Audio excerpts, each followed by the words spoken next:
At dito na mga idol, ako'y magsasaing muna mga idol para makakain tayo ng hapunan. At makapagluto ako ng aking tilapyang sinigang.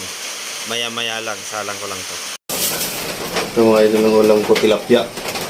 Sisigang ko ulit. Pero hindi na sa sinigang mix. Kalamansi naman mga idol. Tapos mga idol, yung tilapia, pag ayaw nyo na malansa, tanggalin nyo yung ngalangala. Yan yung malansa mga idol eh. Yung sa ngalangala. Talbos. Talbos ng kamote mga idol. Yan ang panghalo natin. At dito nga mga idol, aking hinihimay-himay na yung talbos ng kamote para panghalo natin sa sinigang natin sa tilapia. At para masarap-sarap din ang sabaw. Yo!